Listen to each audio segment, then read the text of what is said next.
All right, welcome everybody. Great to have so many people here. My name is Rachel Kimball, and we're going to get started very, very soon for this lovely climate careers chat. And oh my gosh, that's the end of the music. That's the perfect time to move to the next slide. We're going to the climate careers chat. We're about to start. I am very excited for you all to experience this climate careers chat. But first, we're going to do some introductions for the lovely people that have helped make the climate careers chat possible. I am the climate careers chat intern. I am so blessed to be here with all of these people that helped make it possible. I joined SLIA my freshman year, and I'm now a senior at Crundle High School. Oh my gosh, spring semester, so senioritis is kicking in, but I am very passionate about the climate careers chat as well as theater and working on like climate ideas. Working to preserve the climate is definitely one of my passions. So thank you all for being here. And now I'd like to pass it off for my mentor and our SCOCO staff member, Ellie.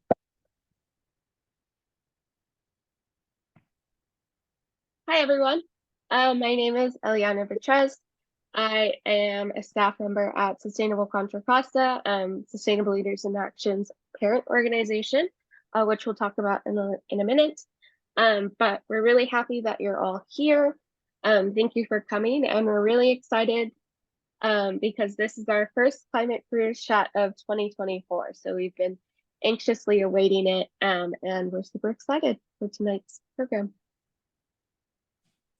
Yay! You guys will get to know our panelists in a minute, I promise. But first, we're going to go over our agenda so you guys have a brief overview of everything that's going to happen. First, you'll hear from SCOCO, which is Sustainable Contra Costa, SLIA, which is Sustainable Leaders in Action. If you don't know those acronyms, you definitely will by 8 o'clock. And we're going to go to the library introductions, which is our lovely Albert. Next, you'll see our panelist, Nicole Shimizu. Oh, she is fantastic. I can't wait for you guys to meet her. Then we have an informational break and on to our next panelist, Michael Kent. Also fantastic. Can't wait for you guys to meet him. And then my personal favorite part of the Climate Careers Chats, the Q&A, where you guys get to just ask the panelists all the questions you could possibly want to ask. Then we'll have some closing comments, which very fun, very fun. Can't wait for that Q&A, so stay tuned for that. Now, for a special welcome to our co-host for this event, the Contra Costa County Libraries. Let's give some claps for them. Here representing tonight is our fabulous librarian, Albert. He will talk to us a little bit about the amazing resources the library has. Thank you so much, Rachel. Yes, my name is Albert Garcia, and I'm a librarian with Contra Costa County and very happy to be partnering on these programs. The Contra Costa County Library is happy to connect you with our resources, services, and materials at all 26 of our branches. Access more than 1 million physical items, including international language collections, and thousands of digital materials 24/7 at ccclib.org. Visit any library to use our public computers, printers, and free Wi-Fi. You can also visit one of our branches with laptops for on-site use or check out a Wi-Fi hotspot for 3 weeks. Contra Costa County Library's adult literacy program trains and supports volunteer tutors to deliver basic literacy instruction to adults throughout the county. Visit our website and sign up for a digital library card today. Thank you so much, and I'm going to hand it back to Rachel. Thank you so much, Albert. Love the library. I love books. I love books so much. I could talk to you about all of the different ones I'm reading, although they're probably they're very teenage books. So if you guys know Fourth Wing, hit me up. Anyway, our fantastic panelists tonight, Nicole and Michael, are here for you guys to talk about what they do on a day-to-day basis as professionals in a climate career. So our amazing panelists have joined us, and I'm very excited for you guys to hear all about them. But first, we're going to play a little game of Two Truths and a Lie to get to know our first panelist, Nicole. Go ahead. Let's go to the next slide, and Nicole is going to read out the Two Truths and a Lie on her page. Sure thing. And I think there's a poll that's going to launch at the same time, but I'm going to read for you and you can guess. So which one is the lie? So 1, I have a dog named S'mores. 2, I have been part of 2 K-pop dance performances. And 3, my favorite pastime is camping. So feel free, if the poll is up, to vote. I personally love camping. so much, Nicole. Oh my gosh. I really don't want that one to be the lie. I don't want that one to be the lie, but I don't know if it is. I mean, you never know. You never know. The K-pop sounds kind of out there. It really does. And I mean, I also don't know the answer until whenever this poll closes. So we'll let you guys guess first. The dog named S'mores. Okay, that's a really cute name for a dog. I don't care if that's a truth or a lie. That one's really cute. And oh, dog named S'mores. Love to go camping. I see a theme here. I see a theme here. Camping. that was not intentional, but yeah. Thank you to everyone who is taking the poll right now. We will spend some more time for maybe about 10 of you to finish answering. As you can see, this is the two truths and a lie for both panelists. So we're going to relaunch this once Michael speaks too. So thank you for the guesses, but we'll wait for him to read them out a little later. Okay. Let's give it a couple more seconds. And you guys can absolutely guess on the poll. We're just not going to tell you the answer until Michael shows up. So there you have it.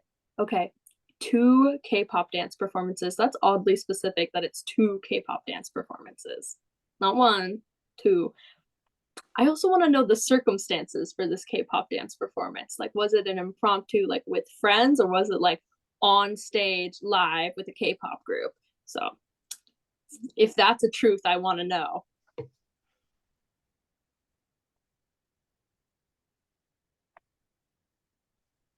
Nicole, somewhat related. Yeah. Somewhat related, but kind of this would not reveal it.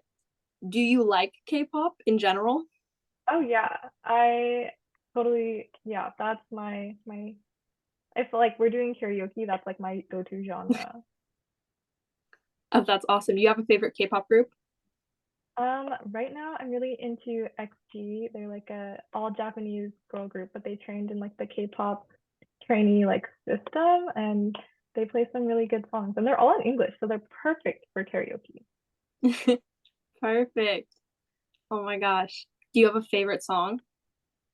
Oh, my favorite right now is New Dance. It's like the perfect, it's not quite summer yet, but it's like a summer song. So would recommend. I didn't realize we were doing song recommendations now, but yeah. Love it.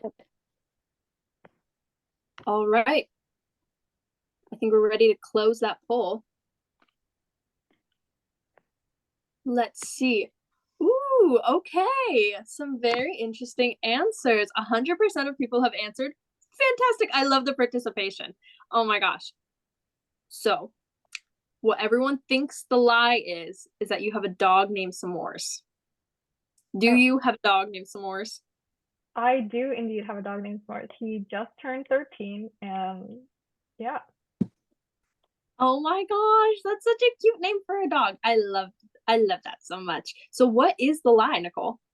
The lie is that my favorite pastime is camping, because I think when you think of like environmental people, you kind of have like a maybe like an archetype in your mind of like what that kind of person looks like and what that kind of person likes to do. But I've never been camping actually, so. Oh my gosh, that's crazy. That's okay. That is kind of cool. Because I definitely do have that, like, okay, outdoorsy. We're gonna use a hydro flask and go camping in the tent. But that makes a lot of sense. Thanks, Nicole. All right. So now, thank you everyone for participating in that 2 Truths and Lie. We're gonna move on to Nicole's presentation. So Nicole, take it away. Okay, awesome. Yeah, if you want to stop screen sharing this, I can. Okay, give me a second. Okay, can somebody let me know if you can see it? Yes, we can see it. Awesome, awesome. Okay, well, thanks for having me tonight. So my name is Nicole Shimizu. I'm a planner with Contra Costa County's Department of Conservation and Development. I just want to start off with a little bit of background just so that you can learn a little bit about me, and so I'm not just like a talking head. So a little bit about me: I'm a Bay Area native. I've been born and raised in the Bay. And since this is career related, I wanted to start off by saying that I had a lot of things that I wanted to be when I grew up. None of them was this, but happy accident. So as a kid, I wanted to be like an author. I wanted to be a book editor. I wanted to be a baker. I wanted to be a marine biologist. So there's lots of things that I wanted to be as a kid. And then when in sophomore year of high school, we had to do a climate or like a career research project just to kind of get our feet wet and start thinking about what we wanted to be and like major in college and things like that. And so I had just taken biology my freshman year of high school. I was taking chemistry my sophomore year of high school, and I decided I really like science. Why not marry the two and do my research project on becoming a biochemist? So on the left here, you can see me as a little 15-year-old shadowing some folks in the lab. They were so nice. And it was so great to kind of learn what that career would look like. But I really realized like really early on into doing that project that was not really the path for me. Like these people went on to get like a PhD in like biochemistry, and I didn't really see myself living in the lab and having as much passion for this as they did. So I went on to like research some other stuff. And so kind of give you a general timeline and overview first before I kind of dive in a little bit deeper. So in 2017, I went off to college, kind of going with the flow. Fun fact, I was undeclared, so I went into college completely open-minded, but not really knowing what exactly I wanted to do.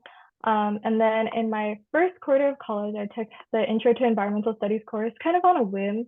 It was an early class, but I was like, oh, maybe this will be something good that I'll enjoy. When I was younger, my favorite movies were like Bambi and Dumbo and March of the Penguins. And so there's like lots of nature in there. And so I just kind of took it on a whim, and I fell in love with sustainability and environmentalism through that course. And so just a side note, if you're in the middle of college decisions right now, just know that the choice that you make is going to be the right choice.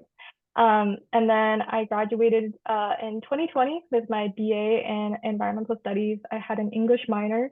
And really, I graduated really early because I was really alarmed about the climate crisis. I wanted to go out there and do something rather than learn about it in a classroom. And so, as you can see, I kind of spent my time doing a lot of different little internships. I spent a lot of time in student government. And now I'm here in the Department of Conservation and Development. But kind of to give you a sense of like early career experience, I would say my first like environmental job related experience was in a research opportunity that I had while I was studying at UC Santa Barbara. My first research position that I had, I was studying the impacts of the Montecito debris flow on the community. So there was really heavy rain after the Thomas Fire happened in 2017, which led to massive debris flows in Montecito. And so the professor I was studying under, she went out and she did some like research into like the impacts on the community. And like, if you're familiar at all with the Montecito community, it's a total community of haves and have-nots. And so it was really interesting and really heartbreaking to hear more and like to learn about what had happened there while studying it. And then I also did a project for the environmental studies program while I was there. They were celebrating their 50th anniversary back in 2019. And so I spent some time interviewing professors and students in a podcast style, but unfortunately the podcast never came to be because of the pandemic. And then my first internship was after the summer after my second year of college.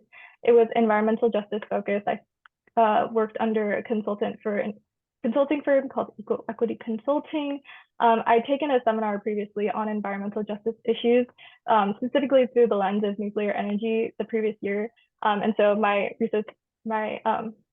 internship was environmental justice focused because I thought that would be so interesting to do a internship focused on something that I had just learned in college. And the internship was so fruitful. It was so interesting. It was based in the Bay Area, so I felt really at home. But at the same time, as I was doing that internship, I found it really heartbreaking to hear about all of the environmental justice and injustice that was happening in the community.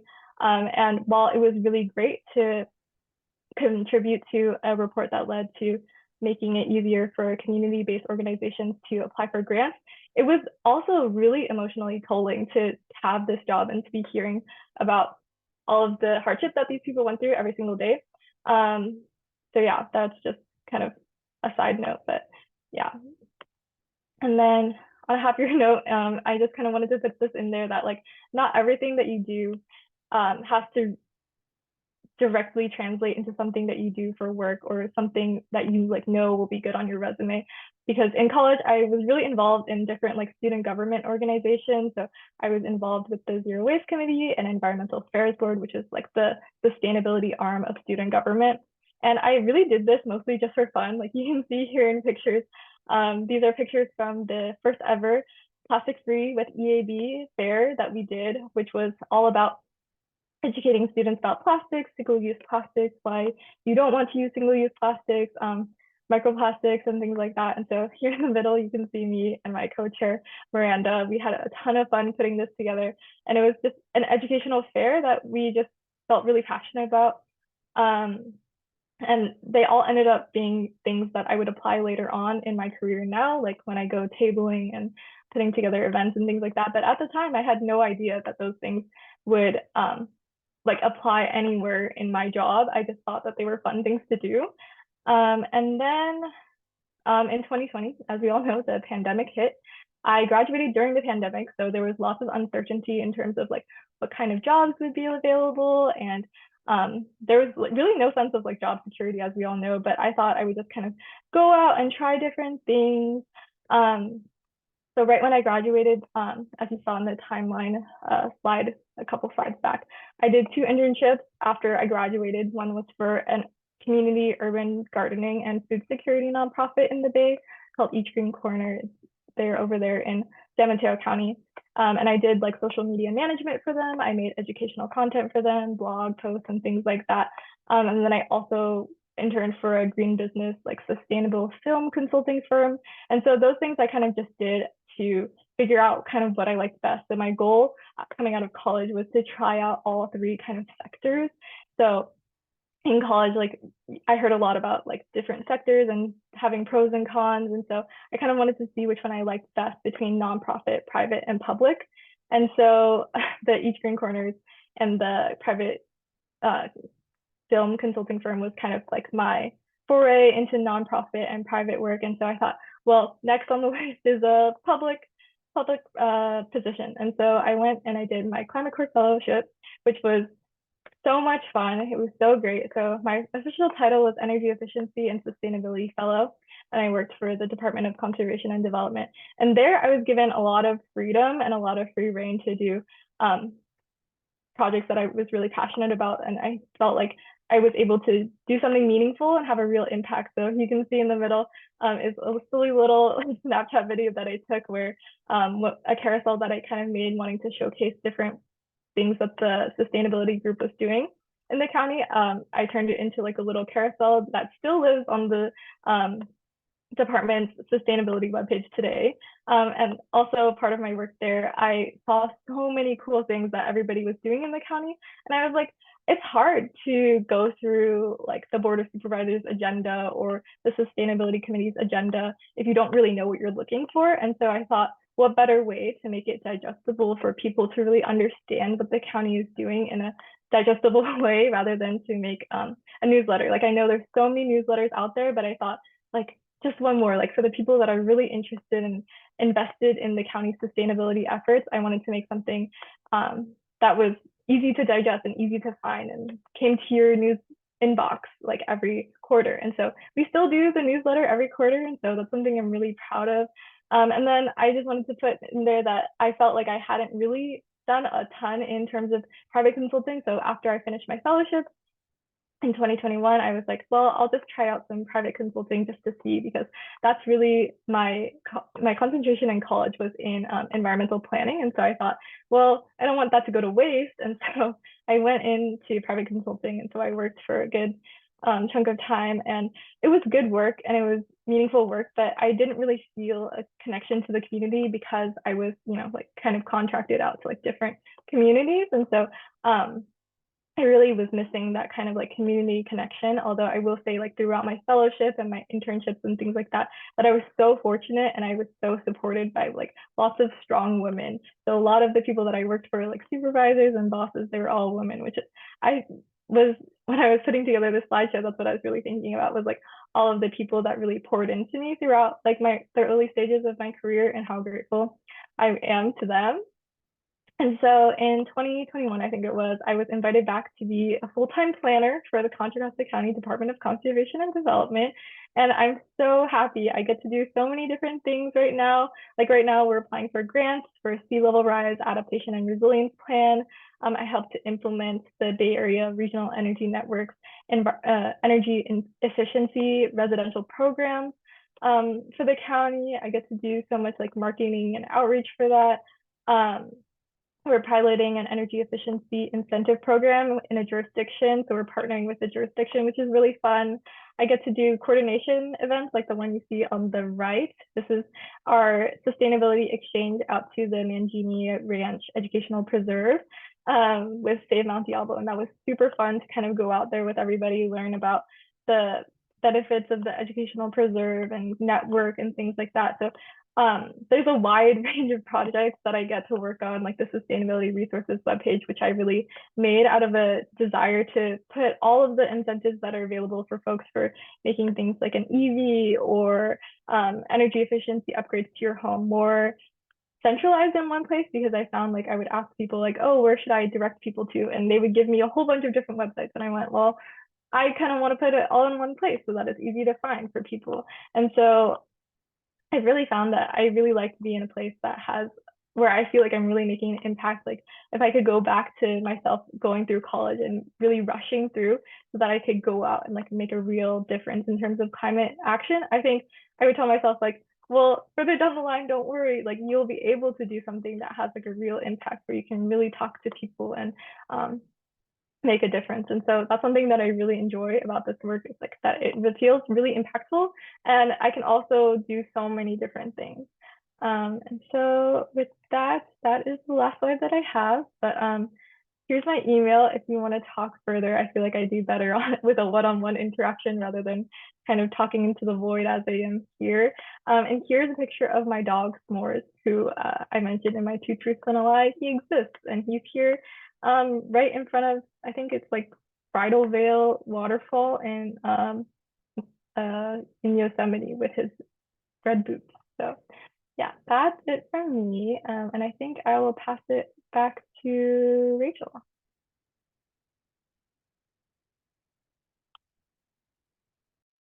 I love the picture of your dog. He's very cute. All right. So now back to our presentation. We have a 3-minute break for y'all so you can get up, stretch, but also make sure to keep this on because we do have some more information to throw at you.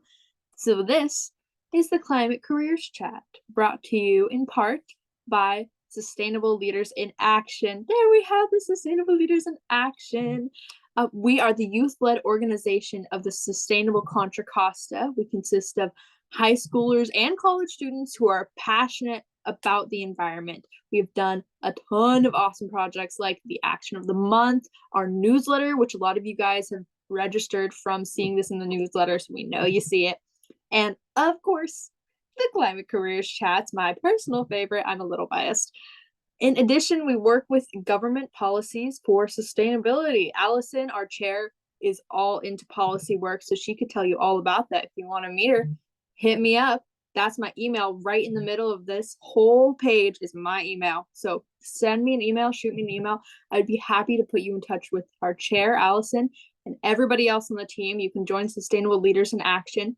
Our goal is to promote sustainable practices within our community to ensure a greener future and empower the next generation of climate activists. If you're interested in joining SLIA, we have a little more information at the end. So, on to our next slide. All right, everyone. So as Rachel mentioned, Sustainable Leaders in Action is the youth-led branch of Sustainable Contra Costa. We're a community of educators, citizens, and just our earth. and who work together to work on ecologically sustainable futures and communities. So part of how Sustainable Contra Costa does this is with the Cleaner Contra Costa Challenge. So this is a free online platform that you can join. It takes about a minute, and you can see different actions, categories, and resources. So these different categories are different themes that will help you, or different groupings that have to do with energy efficiency, eating green and wasting less, being water wise, things like that. And within that, we have different actions that are promoted, and all of those have information about them, how-to guides, and resources specific to where you live. So that's really awesome. And we have not mentioned it, but if you have any questions throughout this presentation or any comments, you can add them to the Q&A function on the bottom of your screen. The way that'll work is you can submit your question.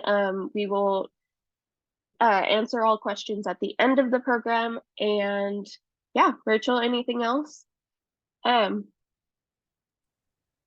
think we also haven't gotten a chance to ask where people are tuning in from. If you would like to put that in the chat, you can.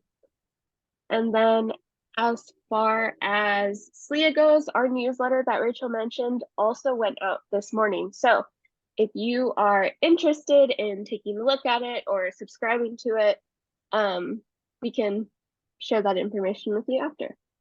All right. Yes, the newsletter is very pretty, as always. Nina does such a good job on all of the newsletters. So, but next, moving on to our lovely climate careers chat, we are going to hear from the one, the only, Michael Kent. So Michael, if you would like to read off your slide and share with us your 2 truths and a lie while we put out that poll again. Okay, can you hear me all right? Yes, we can. All right. So, I climbed all 5 volcanoes in the Cascades in Washington. I got to help cook dinner for a movie star, and I've been to all 50 states.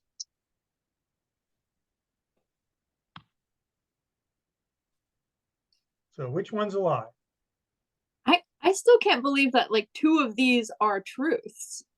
2 of these are truths. They all seem pretty outlandish, but 2 of them are completely true. I want to know which 2. In fact, I do know which 2 for this one because we had a whole conversation about this.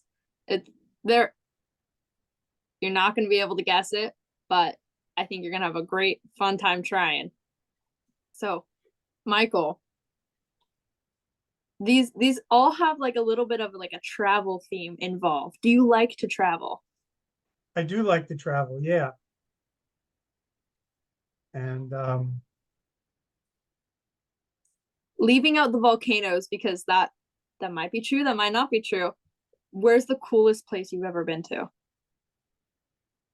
wow. Gosh, that's so hard to say. I was in Colombia this summer, and I got to say I was pleasantly surprised at how incredible Colombia was. So that's, I guess, most recent in my memory. That's amazing. That's really cool. I think, yeah, it's the same for me too. Like anytime we go someplace, it's the most recent place we go to that is the coolest place I've ever been to. We don't travel a lot, but when we do, it's amazing.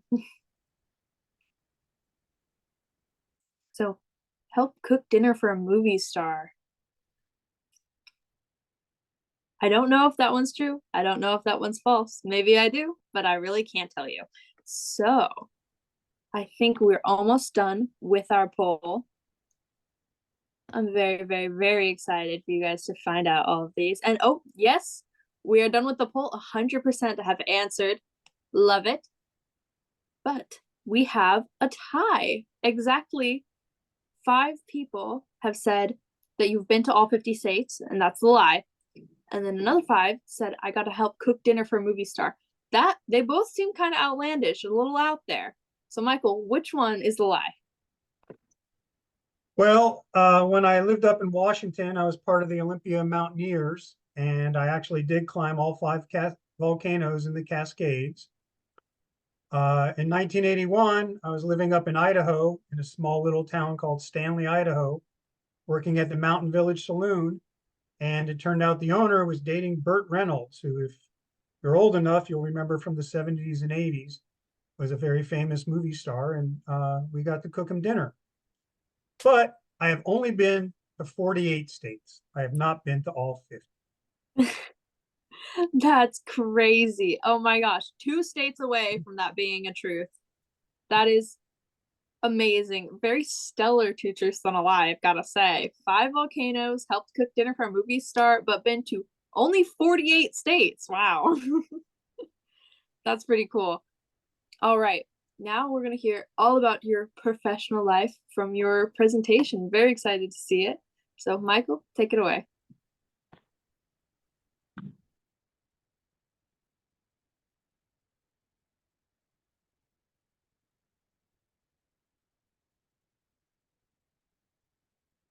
Okay, so Michael Kent with the Contra Costa County Health Department, and this is my career, or how I managed to stay employed for 43 years, more or less. So it's not allowing me to forward my slides, though.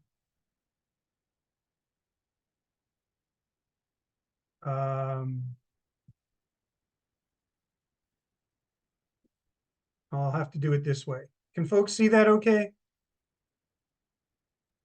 I think Hello? we can see it fine, Michael. Looks great. Okay, so when I was young, I always knew I wanted to be an environmentalist, but I just didn't really know what that meant. So when I was really young, I was a big fan of a cartoon called Yogi the Bear. And in that, it was a bear who lived in Jellystone National Park. And there was a park ranger in it. I think his name was Ranger Smith. So I thought being an environmentalist meant being a park ranger. I really just didn't know any better. When I got a little bit older, there was these specials on TV called The Undersea World of Jacques Cousteau. And Jacques Cousteau was an explorer, and he went around and filmed various places in the ocean and preached conservation of the oceans. And so I began to feel like being an environmentalist meant being a conservationist, protecting natural places. And when I was about 11, it was the first Earth Day. And so that was a seminal event for the country. And that's really when the environmental movement got started. And so I was exposed to a lot of that. And so again, just this theme of conservation was really important to me as a young boy. And then I was in the Boy Scouts. That's a picture of me at 16 in Philmont, New Mexico. And again, through the Scouts, I learned to have a real appreciation for the earth and for conservation. But in high school, I really liked chemistry. And so I thought in college I would study chemistry. But I did something that I hope all you young people out there do at least once, which is listen to your father's advice. Because when my dad realized I was interested in environmental stuff, he had heard about this program at Miami University in Oxford, Ohio, that was an interdisciplinary program. And what that means is they intentionally looked at issues from multiple perspectives. So we didn't just look at science in a vacuum, but how it worked in the time of the period that it was going on with socioeconomic factors and the humanities. And so it really got me thinking about issues in an interdisciplinary way. And that's really important for doing environmental work because we know in ecology, everything is connected. And when we work on environmental issues like climate change, it's not just about the science, it's about society and our economics and social justice and everything that goes into that. So this was a really good type of education to have to go into environmental work. So, but I did focus as part of that program, everybody had to focus on something. So I focused on chemistry, ecology, limnology, which is the study of lakes, and oceanography, because back then, there was no such thing as an environmental studies major. I kind of was able to make it up on classes that I wanted to take. And I was able to do a lot of research on the effects of toxic chemicals on aquatic organisms. And so when I first graduated from college, I thought maybe I'd go in, get a PhD in aquatic toxicology. But before I move on, just one last thing about college.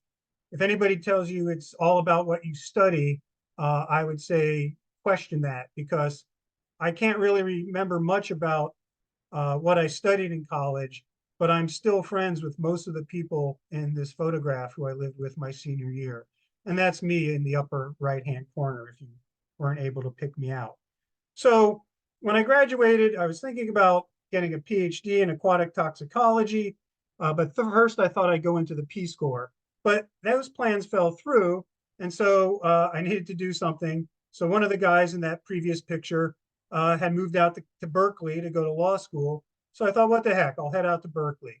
And I wasn't there for very long until my money ran out.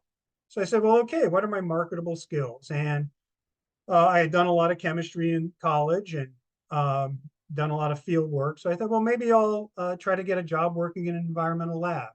So I did what today is the equivalent of going to Google. I opened up the phone book to environmental laboratories, and I got to the B's and hit Brown and Caldwell, went in for an interview and got a job there. So I was doing bench chemistry and field work, based on things I had studied in college. So my college career really helped me get my first job. And I did that for about a year and a half. And I think Nicole mentioned this, sometimes a job helps you understand what you like. Sometimes a job helps you understand what you don't like. And I realized, even though I liked the work, I didn't really like working in the private sector. It's just, for me, too much emphasis on the bottom line. So I went off and hitchhiked around Europe for 5 months. But when I came back, I decided I'd rather try to work for an environmental advocacy group. So I went back to the phone book, made it all the way up to the C's this time, and got a job with a group called Citizens for a Better Environment. And I was doing advocacy around pollution going into San Francisco Bay by various industries. And the thing about that job, for those of you that are starting out your career, what I did initially was volunteer there. I got a part-time job as a file clerk at a law firm just to pay the rent. But then I volunteered because they didn't have any positions available. But then not after very long, they got a grant and they needed somebody. And I was there. They liked the work that I did. And so they offered me the job. So volunteering could be a great way to get your foot in the door to a first job, or even more than a first job. But I really enjoyed the work, but I felt like I needed to increase my education. And by now I was really set on doing advocacy. And so I wanted to get a master's degree that was more focused around policy and regulation than around the hard sciences. So I went up to Olympia, Washington, and got my master's degree in environmental studies. And this was kind of a broad degree looking at regulatory and policy issues in a range of environmental areas: air, water, land use, hazardous waste. And so it's a very general degree. But I continue to focus on my theme of looking at industrial pollution and going into water bodies. And I did my thesis on the wastewater discharge permit of a chemical plant up in Tacoma, Washington, for a newly formed agency up there called the Puget Sound Water Quality Authority. And that's me on the right, graduating in 1986. So at that point, I decided to come back to California, and I went back to Citizens for a Better Environment. But now my career kind of shifted because they wanted to get into environmental justice work. And, Nicole talked about doing environmental justice work now, but in 1986, that was really a new concept. There was hardly anybody working on that, especially on the West Coast. So we did a report, and I was able to do the research for this report called Richmond at Risk, looking at all the pollution in Richmond, air, water, and soil, the demographics of Richmond, and said, hey, what's going on here? Why is there so much pollution concentrated in a low-income community of color? And that was really the first environmental justice report done in the Bay Area or on the West Coast. And we did it in conjunction with a group called the West County Toxics Coalition. And so that was a great partnership because that was a community-based advocacy organization. And I'll get a little more to that in my next slide. But then I also got to work on the county's hazardous waste management plan. And that'll also come back in a future slide. But this is me actually testifying in front of the county's Hazardous Materials Commission that was writing the hazardous waste management plan in 1988. And to my right was Henry Clark, who was the founder and director of the West County Toxic Coalition, who really went on to do environmental justice work, not only in the Bay Area, but nationally and even internationally. And it was a real honor to have been able to work with him. But then for personal reasons, I decided to move back up to Washington, and I was able to get a job at in Olympia at the county health department, working with small businesses on hazardous waste. So my work at CBE, working on the county's hazardous waste management plan, helped me get that job, but also really importantly, connections through my master's program were very useful and at least getting my foot in the door. The person I interviewed with was one of my classmates. And so making those kind of connections and networking through school and through work can be a really important way to help you get jobs. And so I did that for 6 years, decided I'd had enough of that. So this time I went bicycling around Europe for about 3 months. But when I came back, I went to work for another environmental group called People for Puget Sound, again, banking on my experience working with industrial pollution. They got a grant. They wanted to look at wastewater discharges going into Puget Sound. And so it was really a good way, building on my previous career, got me that job as well as connections that I made at Thurston County and through my master's program. So again, those kind of networking can be really important in getting a job. But it was a short-term grant. And so again, for personal reasons, I decided I wanted to move back to the Bay Area. And the next job I got was the job I've had for 26 years now as the hazardous materials ombudsman for the county's hazardous materials program. And this really, I think, was a culmination of all my skills and all my jobs, because what happened in the mid-90s, there was a number of really bad chemical accidents at facilities in Contra Costa County. And the environmental community and the communities near those facilities were really not happy with how the health department was communicating to the public about what was going on or what they were doing to solve these problems. And the hazardous materials program was in the health department. And so they wanted to create an ombudsman position, which is somebody who is in the community, is there to answer questions and complaints about a program, in this case, the hazardous materials program, and to do it independently. The word ombudsman is actually a Swedish word which literally means to be around.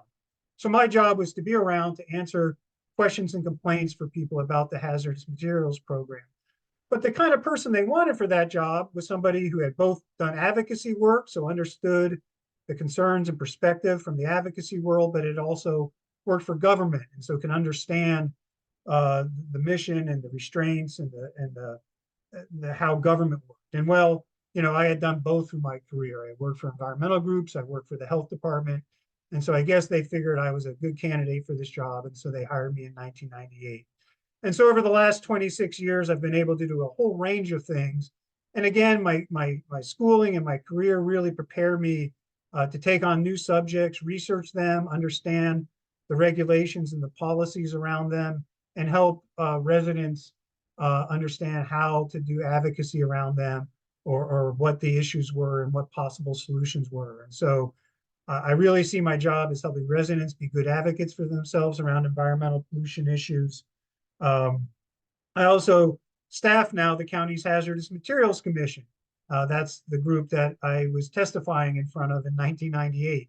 So kind of came full circle from testifying in front of them to staffing them for the last 24 years. And then I got to help the public health department work on a range of environmental issues such as asthma, air quality, water quality, pest management, environmental justice, and climate change.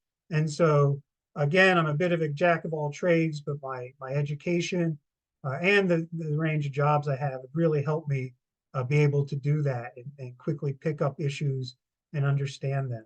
And then finally, I'd be remiss if I didn't mention that one of the favorite parts of my job is to mentor interns through our county's Health Career Pathways program. And if you're in high school or college, and if you're looking for an internship, I'd really encourage you to look into the Health Careers Pathway program. Yeah, you can learn about different health careers with a mentor at either the health department or another related agency. And it's also great because you get to do things like get references or referrals from your mentor. And I've had a number of interns that I've been able to write recommendations for grants, or not grants, but scholarships, or applying to colleges or jobs. And so I really encourage internships. And in fact, Rohan, who's one of the organizers of this event, was an intern for me for the Hazardous Materials Commission. And now he's actually on the Hazardous Materials Commission as an alternate for one of our environmental seats. And so I'm really proud to help him further his career. And so finally, last slide is just some of the issues that I've been able to work on in my job as the Hazardous Materials Commission over the last 26 years. Worked with the Laotian community to develop educational materials around the community warning system, worked on diesel pollution issues, pharmaceutical collection, used pharmaceuticals, helped the health department write their environmental justice framework, worked on a lot of climate change issues. This is just one of them. We did a vulnerability analysis, more diesel pollution work, worked on pesticide issues and contaminated fish consumption issues, and a range of other things. So that's my career in a nutshell. It's coming to an end. I'm going to be retiring at the end of the month, but it was really fun putting this together and sharing it with you. So thank you, and I look forward to the Q&A.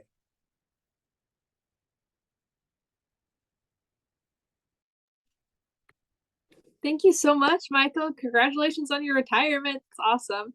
So next up is my favorite section, the Q&A. And I have somebody to introduce you to that Michael already talked about a little bit. Rohan from the Michael Kent internship and also from the internship at Sustainable Leaders in Action. Rohan, would you like to introduce yourself a little bit? Yeah, of course. Hi, everyone. My name is Rohan. I'm the current vice chair of SLIA. I've been a part of SLIA for about 2 years since my freshman year, and I'm now a junior at Heritage High School. I'm so excited for this Q&A. I love all things environmental science and policy, and hearing about these talks was so fascinating. So I'd love to communicate any questions that you guys have to the panelists. Awesome. So me and Rohan are here to moderate all of your questions. We're going to be sending them to whoever panelists. So just be sure to indicate when you ask a question if it's for Michael or Nicole or both. And then we can ask the questions for you. We'll get all your questions answered. So let's kick it off with some questions already in the chat. We got one from Christopher. I was wondering if you have any career opportunities. This is probably for Michael. So Michael, do you have any career opportunities?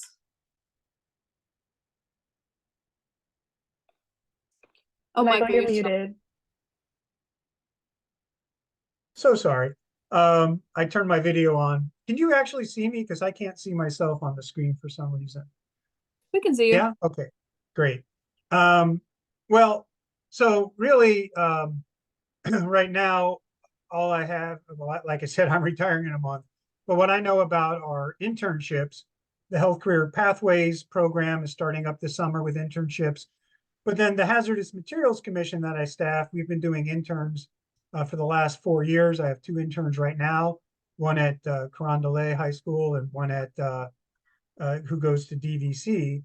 And they usually start those internships up in the fall. So I'd encourage those internships. But right now, those are the jobs I know about. But Nicole might know some in her climate change program. Yeah, so we're not hiring within our team right now, but I would say if you're like an early career professional kind of looking to get your foot in the door in specifically sustainability and local government, I would say you should check out the Sustainability Service Corps, which is the newly rebranded Climate Corps program that I did, and the Civic Spark program through Civic Well, which is a similar organization, just kind of a different branding. Amazing. Thank you guys so much for your responses. Moving on to the next question for Michael. We have a question asking you what you plan to do in retirement. I hope to do more traveling. Maybe I'll get to those two states that I haven't been to, Mississippi and Alabama. But my son has an internship in Germany this summer, and so I'm planning to go over there and visit him. And then I don't know, we'll have to see. But a lot of traveling, and is hopefully in my future. Well, have fun with that, Michael. This one is from Nina. Hi, Nina. Oh my gosh, I'm so glad you're here. Nicole, what is your biggest tip for incoming college students who are interested in environment but aren't sure what specific avenue to pursue for the environmental field? Ooh, that is such a good question. I mean, there's so many things to do depending on like the size of the college that you're going to, how many different clubs that they have.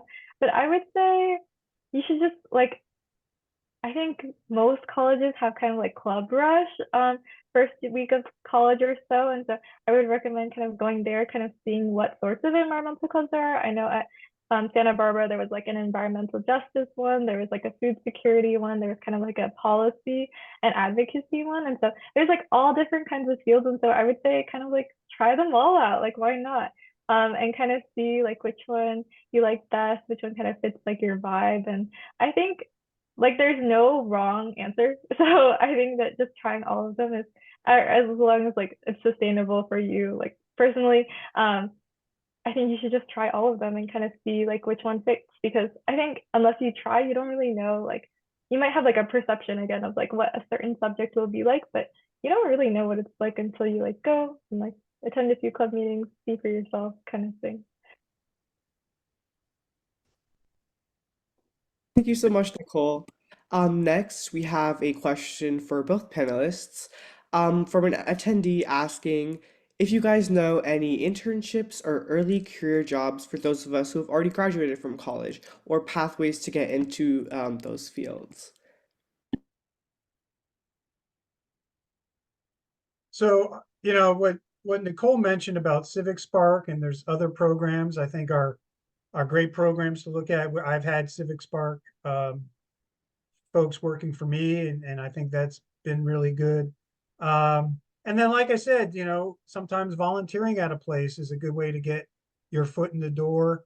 And then really there's no substitute for just getting your resume out there and connecting with people. Use your connections through school.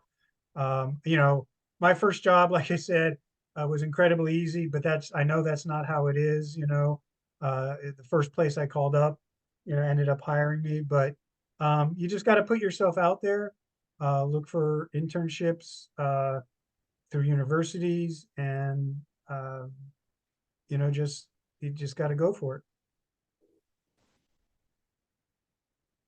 Yeah, and I will say I'll put another plug in for the any fellowship program, because I will say that even working in Contra Costa, we have like a little cohort going of like previous and current, obviously not future, fellows. And so we like have dinner sometimes, and like when we go to like conferences and things like that, you see a lot of people that are current and past fellows. And so I would say if you can get a fellowship, that is like your green ticket for networking for real. That's really cool. Thank you. Thank you, both of you. This next one is for Nicole. What have been the biggest challenges in transitioning from university to the workforce?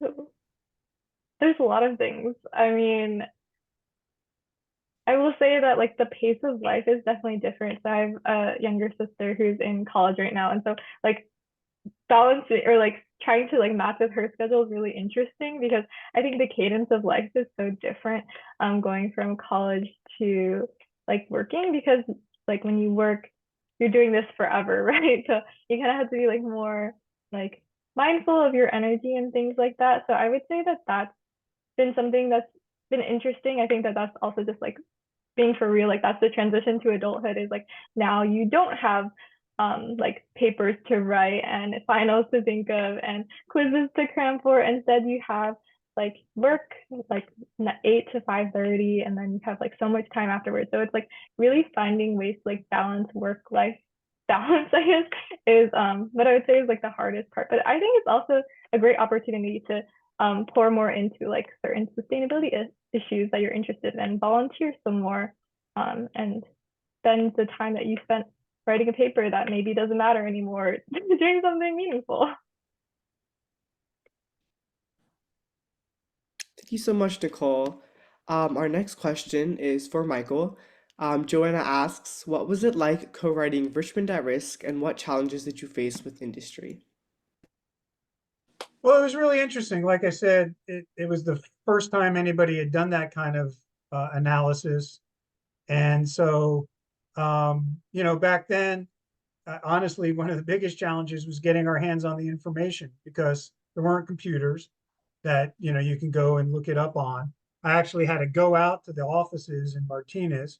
I was living down in Berkeley, and with a photocopier and copy all the records so that we can take them back and analyze them. So just the logistics of getting that information, putting together the report. If you saw it now, you would just laugh at the graphics. It's like watching an old, movie with the science, an old science fiction movie. The CGI is just, horrible in comparison to reports now. So it was just a different era. Computers were brand new, and just the logistics of pulling all that information together from so many different sources. And then, like I said, the field of environmental justice was brand new back then. So we didn't even necessarily know what the right questions to ask were and the right issues to look at. But I think, we did a pretty good job of it, and it really raised a lot of awareness. And like I said, the thing I was most proud of is that it helped the West County Toxics Coalition get started in their advocacy work. So we didn't really work directly with businesses. We were just collecting the data that was housed at the health department and other agencies. But well, I'll say they weren't thrilled about the work. But over the years, I think there's been a much greater appreciation and understanding on the part of the business community for the issues of environmental justice. I know on our Hazardous Materials Commission, Dr. Clark was on our commission, as well as a representative from Chevron. And, they went at it for years until they finally, kind of saw eye to eye on the need to address environmental justice issues. And so they actually co-wrote a report to the County Board of Supervisors encouraging the county to adopt an environmental justice policy. So, in the end, I think we made some progress working with industry on that particular issue. Thank you, Michael. And thank you, Nicole. We don't have any other questions right now, but I do have one. Since a lot of us are going into college either next year or very soon in the future, are there any broad tips that you guys have for college students interested in environment? Michael, you want to go first? Yeah, so I would say, sounds like do what I did. But I do think it doesn't, like Nicole said, it doesn't really matter what you study. But I think if you're going to do environmental issues, it's good to have a strong grounding in at least one fundamental science. So chemistry or biology. Now, of course, you can take environmental studies. Like I said, that wasn't out there when I was in college. You had to take more traditional things, whether chemistry or ecology, but really have a good grounding in science. But don't just look at the science narrowly, because environmental issues like climate change are complex. And it's as much about, dealing with environmental justice issues and equity issues and who's going to pay for everything and who gets what. And those things are really important. So make sure you get a broader education, take some economics classes, and, take some classes in the social sciences, because these are complex problems and they require complex solutions and thinking in a comprehensive way. So that's my advice. Yeah, Nicole, I would. Oh, sorry. Yeah, I would plus one all of that, and I would say that we live like because all of the issues are interrelated. I would say that almost every job now is like a climate job. Like if you work on cars, you're working on an EV. If you work on like transportation, you're working on active transportation and bike lanes and all of those. amazing things. And so I would say that, yeah, you should try all of the things in college just to see what's out there, because I think it's especially important to like expand your horizons because these issues are so complex. And also like the people that you meet, like they might be somewhere that you didn't expect, or like the club that you didn't expect to go to, kind of thing.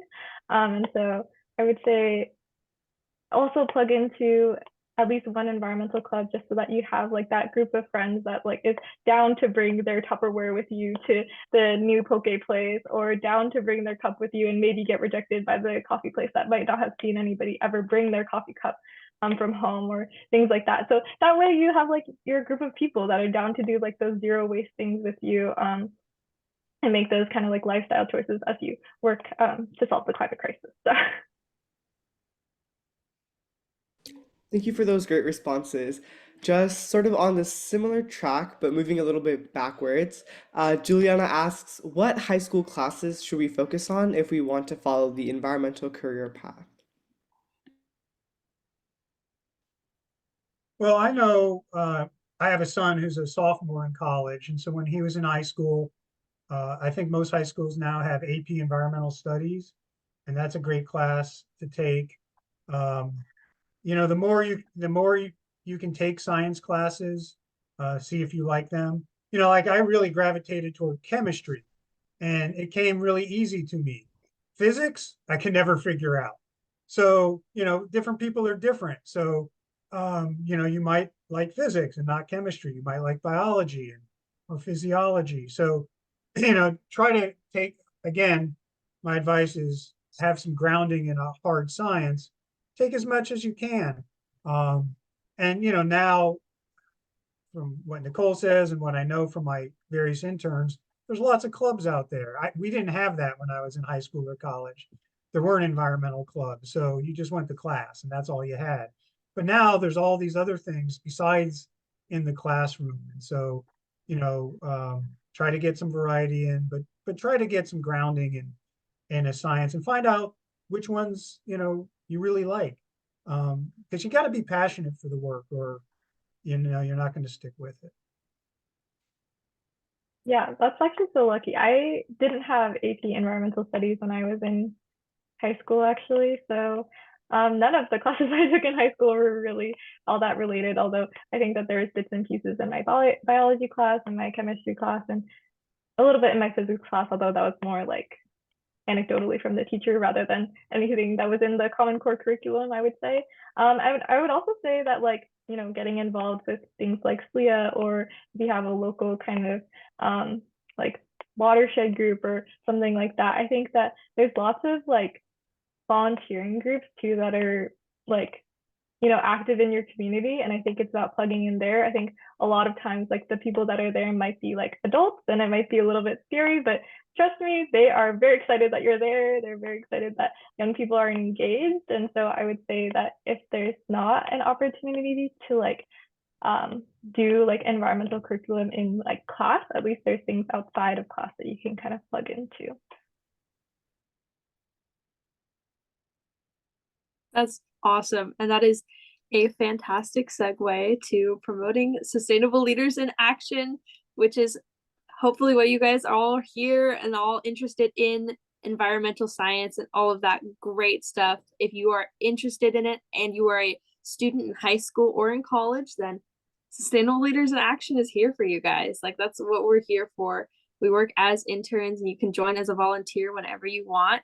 So let us know. My email is going to be on the screen in a moment. We're going to do like a whole bunch of promoting stuff, but if you guys have any more questions, pop them in the Q&A. We have a few more minutes for the Q&A, so keep them coming. We absolutely love to talk to you guys and from the audience.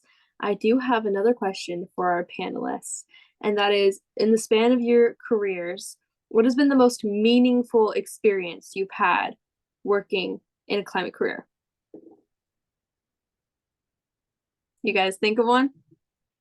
Think you got it? Nicole, do you want to go, or I can go? Yeah, I can start. I don't know that it's like the most meaningful, because I feel like all of them in their own way is like a super like valuable experience to have. I would say that recently, with the launch of the pilot program that we're doing for energy efficiency and some of like the other work that we've been doing to promote some of like the layering that you can do to like get a heat pump if you like stack like the federal, state, and local incentives, like probably your brain is already shutting off because me saying that to you, like, what does that even mean? But I really enjoyed to like talk on the phone with people one-on-one to like walk them through like what exactly like their situation is and like how I can help to like demystify some of the stuff, because people on the day-to-day are not thinking about how they can like essentially game the system to make their home energy improvement more affordable. Like most of the time people are just thinking about like replacing the same with the same, making sure it's the cheapest that it can be. And so I think that layering in that sustainability lens, maybe through a lens of like saving money or making your home more efficient or more comfortable or more healthy, I think is a really like valuable service to the community that I think is something that I really enjoy about this job. So I've done a lot of great projects over the years, as the ombudsman for the hazardous materials program. But most recently, one of the reports that I put up on my final slide was we had done a vulnerability analysis for Contra Costa County to the impacts of climate change, focusing on heat. And so, we identified the areas of the county, mostly along the shoreline, that were most vulnerable to the impacts of heat. And so I thought, well, what can we as the health department do about that? And that was about 7 years ago. And ultimately, that evolved into a program working with people with asthma. And I partnered with folks in Nicole's group and with MCE, who's the alternative energy provider for Contra Costa County, and some other programs. And we went out and got a bunch of grants. And we were able to, with a community health worker in the health department, go into people's homes who had asthma, poorly controlled asthma, and help them identify their asthma triggers. And then with some of those homes, we were able to come in and do energy efficiency improvements, because a lot of the things Nicole was just talking about, making your house, insulating it, or changing out your gas appliances for electric appliances, those also help reduce asthma triggers in people's homes. And so we've done a series of programs with that. Right now, I got our youth ambassador program. And there's another thing that people can do, Contra Costa County's youth ambassador program. But we got them giving out air purifiers to our patients with poorly controlled asthma. And that's been a really meaningful project for me, because I have asthma myself. I've had it since I was a kid. And so that's something really practical that I know that's meaningful. We've gone into people's homes and helped them be healthier. And so, and at the same time, help reduce greenhouse gas emissions. So, and make them more resilient to the impacts of climate change, like heat, because, we know we primarily work with our Medi-Cal population, and we know that climate change is going to disproportionately impact people who are already suffering disproportionate health impacts. And so being able to focus on that problem in a real concrete way where we could actually see the results. That's not something you often get to do in government. A lot of times are writing plans or policies or things that never really you can see the outcome of. But this was very tangible and personally meaningful to me, because, like I said, I have asthma. So I'd say that was the most meaningful project that I've. Thank you guys. That was really insightful. Just like also as like just a listener, just listening to, all the things that can happen in an environmental career as well. Um, a similar question, but the opposite. What was your least favorite thing, program, process that you encountered during your career so far, and how did you make it more manageable for yourself? For both panelists. You can go first on this one, Nicole. I I can't think of one. Yeah, maybe do you have one in mind, Michael? I'm still thinking. Well, I will tell you, any job that you get is going to have parts of it you don't like. And that's just the nature of virtually any job you have. For me, because I manage a lot of grants and I staff a commission, I have to do a lot of paperwork. I type up minutes, I type up agendas, um, I file grant reports, and I'd rather be out working with interns or with the community or doing research. But those things are necessary to make all the other stuff happen. So, you just have to take it in perspective and do it. But any job's going to have something like that. And so, if you think you're going to get a job that's 100% great, I hate to disappoint you, but you're not. But what you try to do is just make that work go quickly and efficient, and remember why you're doing it. You're doing it so all the other stuff that you want to do can get done. So that's, I guess, how I would see that. That actually sparked mine. Yeah, my least favorite is similarly paperwork. But it's mostly and specifically for contracts. Like there's obviously reasons why we need to have the contract in place to give folks money and things like that. But sometimes the process can be so slow. So when we just want to do the work.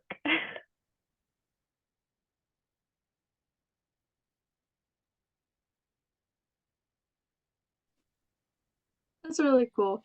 I know there's definitely stuff that like I do not want to do sometimes as a student, but I think everybody can relate to that one. So we have another question moving on to both of you guys.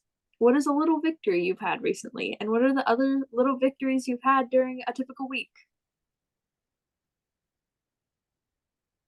Michael, you want to take this one first? A victory recently. Well, I have a grant with an organization who's doing asthma in-home visits. And I just found out yesterday that they completed all the requirements of their grant. So that was a load off my mind.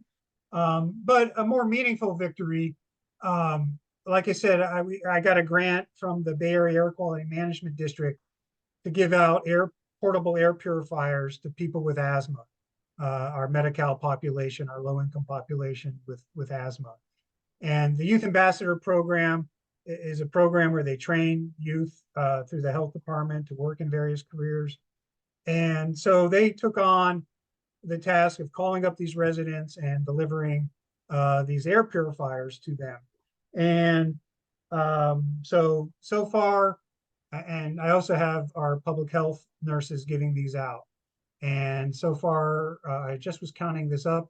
I think we've given out 186 air purifiers, and we have about 50 more to give out. And so between those and my other grants, we've given out portable air purifiers to about 400 families with people with asthma. And so I feel really good about that. They just sent me their latest reports. And I saw just in February, or in March, we gave out, I think it was like close to 90. So that was really cool to see that actually happen. Gosh, that's so cool to like see a physical impact and like to get that report back is, wow, I can only imagine. I would say that one thing that like we don't often talk about when we talk about like results of things is like the connections that you need to kind of like make those results happen, like the people that you need to know to like have grant partners and things like that. And so I think one thing that's been really rewarding is like the result of having all of these like small meetings and check-ins and things like that, and like the relationship that you organically build through those processes. So like earlier this week we had a meeting of folks in North Richmond that are working on sea level rise work, and so we kind of like came into that process later because the county just hasn't had the historically like the funding or the like staff time to go to these kinds of things. But with the recent passage of Measure X, which is that half-cent sales tax for the next 20 years. And so it funds a variety of things, including like a little small set aside for climate resilience work. And so that funds part of my time. And so we've been able to start going to these meetings, and it's been really rewarding to kind of like see the same faces again and be like, thank you so much for the grant letter of support that you're able to provide for us last time. And like, this is what we've been able to kind of like move that forward and like show the state that there's really like community support for us doing this work. And so I think that like accumulation of the relationship building, which is something that you don't often see at the finish line of like the progress report, that people want metrics of like statistics and quantitative things, but like behind all of that is like people you work with, partners you have, friends you've made, and like that kind of thing. So I think maybe less professional, but like I think for me, like all of this is about like making like genuine like connections and like good partners and good friends in the work, because that's like really what will sustain us, is like all of us working together towards like that shared vision of like a resilient shoreline, a resilient Contra Costa.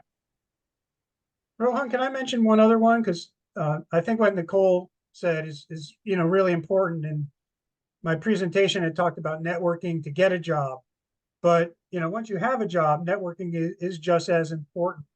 And so one of the things we found out when we were doing our asthma in-home visits and trying to get weatherization work done in their homes is that most of the people we were working with were renters. And it's very hard to get landlords to agree to let government programs come in and make changes to their units.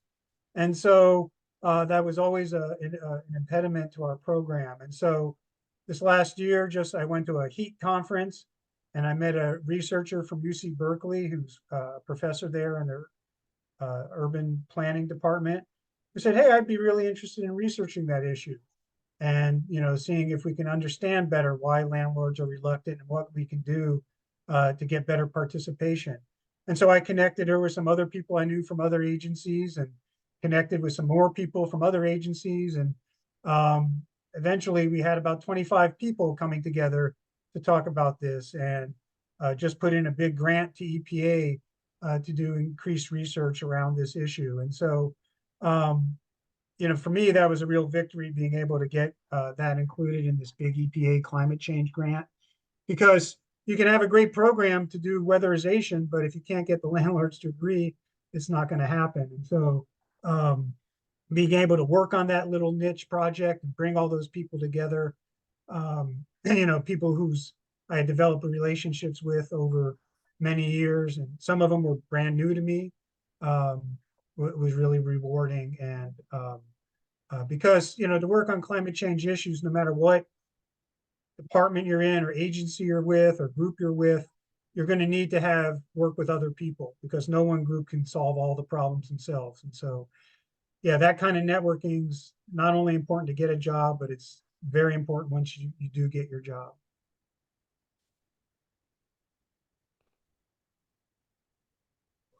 Thank you so much. Thank you to both our panelists. Thank you to everyone who participated in the Q&A. This is why I love it so much. You guys got your questions answered, I hope, and that was great. That was great for everybody. So without further ado, we'd like to tell you about the spring recruitment events for SLIA. If you're interested, as both Michael and Nicole said, get involved in clubs. If you're interested in environmental studies and environmental science, anything like that, SLIA is the way to go. We have our sustainable leaders in action, and we are ready for you to come and meet everybody. We're going to be there Saturday, April 6th from 2 to 3:30, and Wednesday, April 10th from 7 to 8:30. We're having our recruitment events.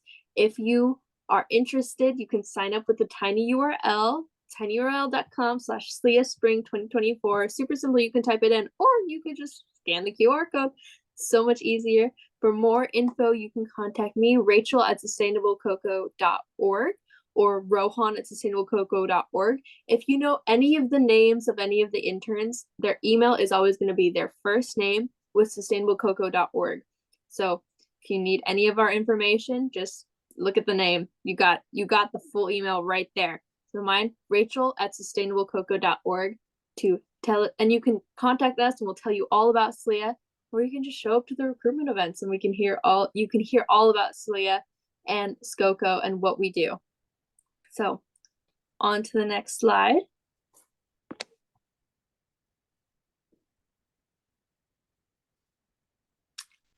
Thank you so much, everyone, for coming. This was a fantastic Climate Careers Chat. This was so much fun to have both Michael and Nicole. Claps for them. They did a phenomenal job with their presentations. Thank you guys so much for coming and being here and being our panelists today. Thank you to Albert, our librarian, for doing his amazing work and letting us have these presentations. We could not do this without the library. Thank you. Shout out to Nina for putting it in the newsletter because, oh my gosh, the newsletter looks so good. Thank you to Ellie so much for doing so much work for this climate careers chat. Thank you to Rohan for doing the Q&A. Thank you for everybody for being here. And shout out to Emily, the intern. She is hopefully going to be the climate careers chat intern next year. She's been shadowing me and working with me. She's also been working on these climate careers chats. So shout out to everyone who's been working on these climate careers chats. Thank you all for being here. Finally, thank you again to our amazing panelists, Michael and Nicole. Thank you guys so much, and thank you to the audience. Just to echo that, and thank you, Rachel, for all of your work and for moderating this. Michael and Nicole, thank you so much for coming. Just like Rachel said, I really enjoyed your presentations. I thought you gave such just thoughtful answers, so that was really great. And right, there's never a time that you stop learning. So I'm really glad that I was able to watch this and be part of this process too. Thank you, Albert, our librarian, who we are working with. And this was our first climate careers chat of the year. We're going to be having another one in May. And if anyone is interested in SLIA, please sign up for these recruitment events. I saw that another question came in, so these events are online. They'll be held on Zoom, so anyone can come, and we're offering 2 different times to better accommodate people's schedules and availability. Thank you again, everyone.